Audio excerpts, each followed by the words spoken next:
So I'm with James Casbolt, part 11 of our chats. So where are we now, James? We're in Nancledra,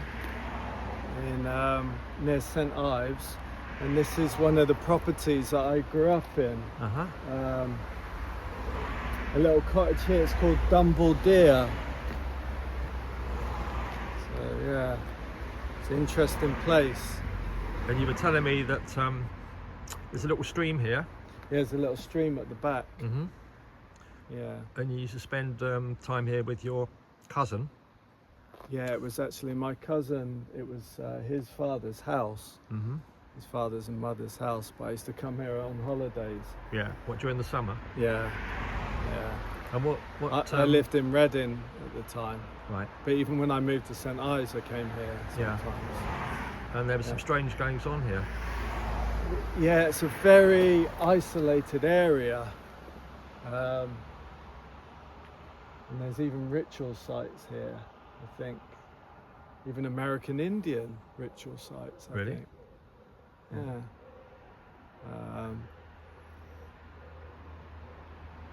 Didn't Bar Miller talk about? She did. With American Indian connection to the ritual sites. I think it's the Hopi, because she's Hopi Indians. I did an interview with her just up the hill there, and she used to do Hopi Indian ceremonies, which I thought was a bit odd. But you were telling me about like some reptile activity. Yeah, there was an entity here. It used to come at night around the cottage, and used to come round and look through the windows. A green thing. Green? But big, almost dinosaur-like. Really? Yeah, big. You used to see it? Yeah, I saw it a couple of times. Did Tom see it? He says that he can't remember his childhood. Yeah. But he went through, both quite traumatized. Yeah. Yeah. How many times did you see it? Every time I used to come and stay. Well, it would just look through the window.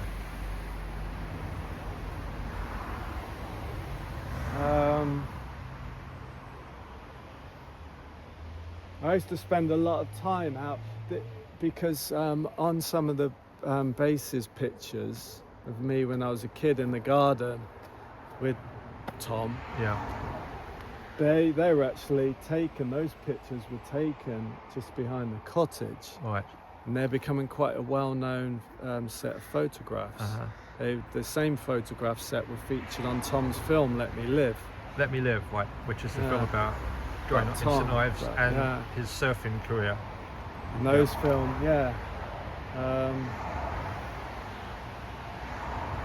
but at the back, it's a big long garden with a stream at the back, and I used to go searching miles into the woodland, and used to have a lot of missing time. And how old would you have been at that stage? 11 or 12. Yeah. What were you searching for? I don't know what I'd seen. Yeah. I was trying to. It was like I was drawn out. Yeah. To these sites. Yeah.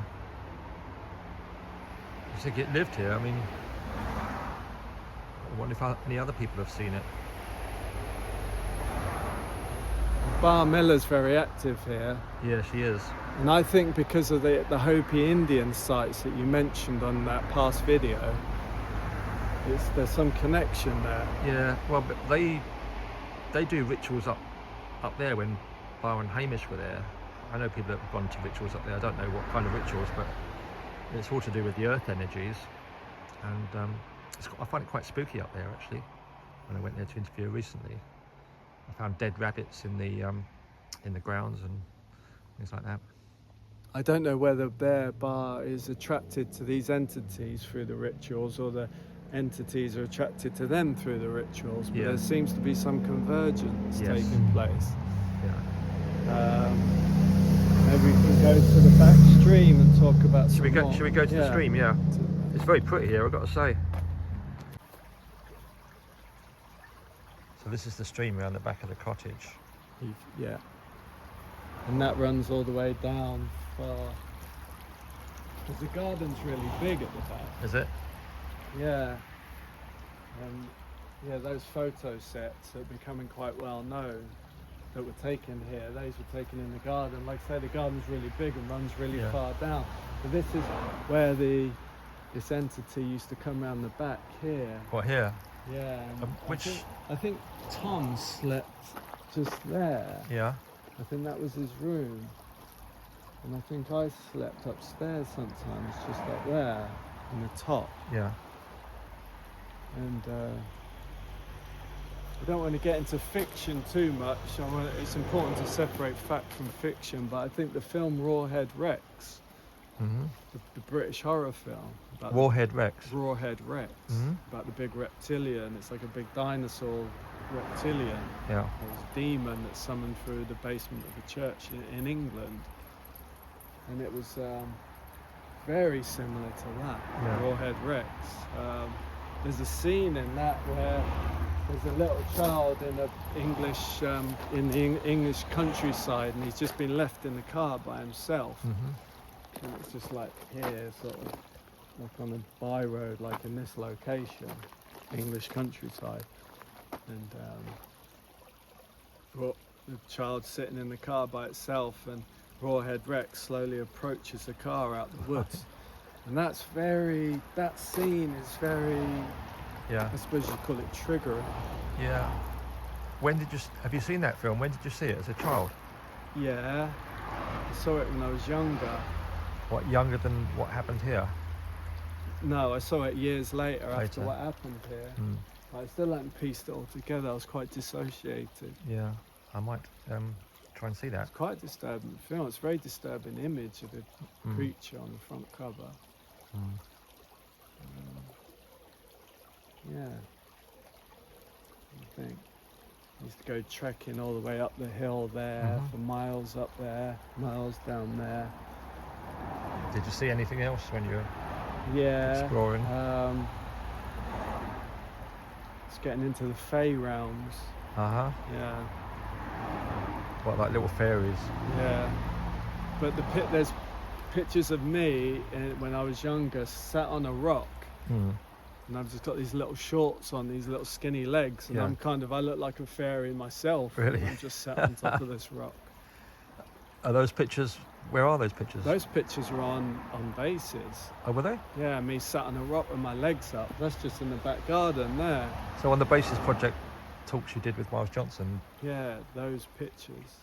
Like I say, those pictures, that photo set is becoming quite well known. Yeah. Because it's the ones that are featured on Bases and Let Me Live. Yeah. And there's Tom and I together on Let Me Live, and I'm doing a cartwheel.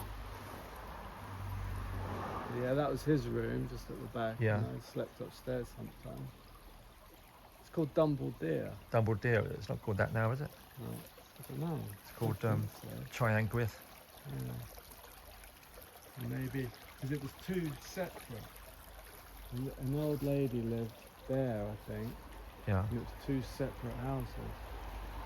Were you frightened when you saw that reptile? I think we were both quite traumatised. Yeah. Yeah. Right, we're back in Zenna now with James Casbolt. We were going to go to Cube Recording Studios, but that's got put off. And not the first time, is it, James? No, we're going to record Trapped on Silbury B.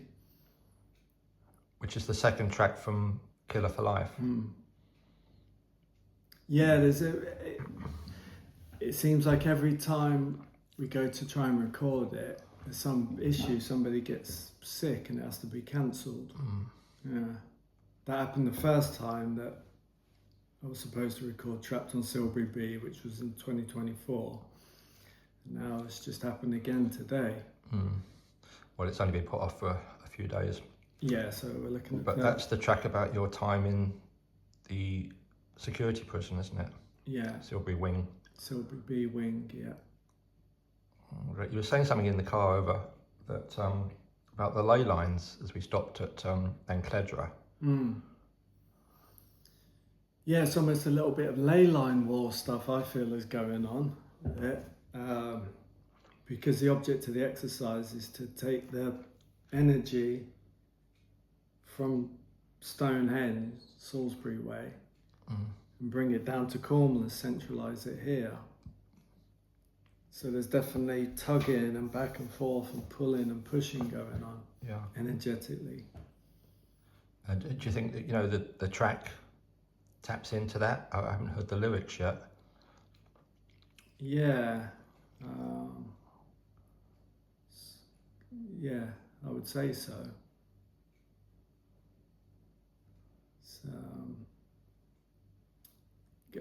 Like the first verse is like,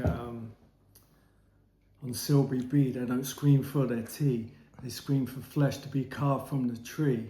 Gas chamber or bullet, that's too easy. Torture prolonged for the eternity. I'm getting sidetracked now, back to the story, and there's no such thing as PTSD. As the tide rolls back, it's high tide in the sea. Something's been revealed, something's sure been revealed. Emperors call it destiny. Great. So it's talking about the tree again. The tree that we spoke about last time. Tortured on the tree. Yeah. And it's interesting about the ley lines because we were chatting about that, and this thing about the reptiles or the entities coming up through the ley lines like you experienced as a child at that cottage. You know, do you think they that's the portals they come through? Yeah, I think we're talking about the American Indian, the Hopi portal. Because they have to come through somewhere. So I think it's not a coincidence that the Hopi American Indian portal's right there in that location, isn't it? Yes. So I would say it's highly likely that he was coming through there. He being Rawhead Rex. Rawhead Rex. What else do you call him? Well, it's a good name, and I was even thinking when you told me that story about T-Rex, you know, the band, Tyrannosaurus Rex, and the fact that Mark Bolan was part of the 27 Club, so I guess it all fits in somehow. I think Rex means king. Yes, it does, in Roman. Yeah. So yeah, we've been chatting about Cornwall, what a wonderful place it is, and we're now in the garden at Zenna. And you got some updates on the MK. Yeah, MK updates. We're talking about what's happening in Cornwall. Something called the Nationhood Settlement. And I've just done the typical Skeptic podcast at the end of July. And the Nationhood Settlement was organised by the leadership of MK. Was it? And it was organised at the same time the typical Skeptic podcast happened. Right. Just so that people know, MK is Merby and Kernow, and it's a party that you were involved with last year, I think. Yeah, it translates to Sons of Cornwall. And I talked about Cornwall as an independent nation state on the podcast. And this is what the Nationhood Settlement is. Cornwall is an independent nation state. So is that the objective of the party? Yeah. Independence, which is always a healthy thing. But what do you think the chances of that happening are? Well, it's happened with the nationhood. If I just go over the details, I made some notes because it's a bit technical, and I wanted to get all the facts right. So, as I say, the Nationhood Settlement was organised by MK leadership at the end of July. And as I said again, that's when I talked about it on the typical Skeptic podcast. And the motion was passed by 53 votes to 22. So it passed. The motion being to fight for an independent Cornwall. Yeah, nationhood settlement. Nationhood settlement, yeah. That was the motion, yeah. And yeah, it was passed by 53 votes. And there's about 5 or 6 people that control the regional government here. Right. Do you know who they are? Yeah, it's the representatives of all the major parties Mm. and the leader of Cornwall Council. Mm. So the representatives of all the major parties are, if you want to list them, Yeah. obviously MK, Ebn that's one of the major parties. And the usual, Mm-hmm. Tories, Labour, Lib Dems. Mm. So Have they then got to put that to the English Parliament? yeah, it's already passed. So the nationhood settlement was supported by all of the leaders of the regional government. Those 5 or 6 people Yeah. were supported by all of them. So it has passed. And most of the hard work's been done, but there's an online form on the UK Parliament website where members of the public can support nation status for Cornwall. Mm-hmm. And that's that form's going to be up until September the 11th. Yeah. Yeah, and again, that's on the UK Interesting website. date. Yeah. 9/11. Well, there's already over 13,700 people have signed it. Right. But the hard work has been done before that anyway. I haven't heard anything about this in the media or the press. It's been covered in the press. Has it? Yeah. I don't read the press, so Yeah. that's probably why. So what do you think the next stage is? Well, this is it. How helpful is it getting into all the implications and the political science behind it right at the moment? The main thing is that it's passed. Yeah. And Do you think you'll be involved with it? Will they offer you a role?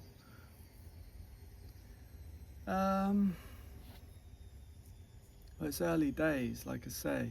I'm not sure how helpful it is to get into all the implications and the political science behind it.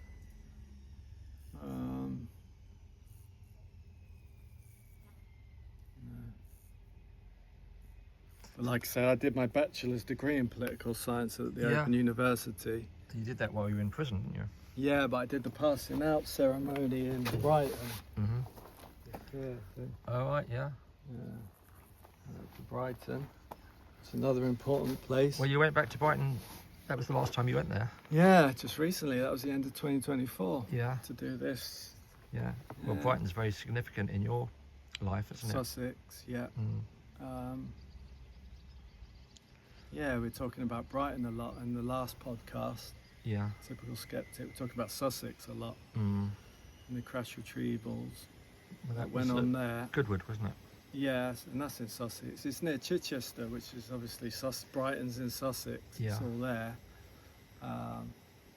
But Jake Barber and David Grush have disappeared.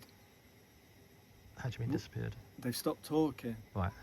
So I had a feeling this would happen, because I had a feeling that they would be surrounded by networks and it would become so stressful that they would need to have a rest. Mm. It seems to have been the case. Would you think they've just been told not to talk about it? I think they'll come back at some point, but I think they're having a rest. I think because the situation would have become so stressful, like I say, they would need a rest.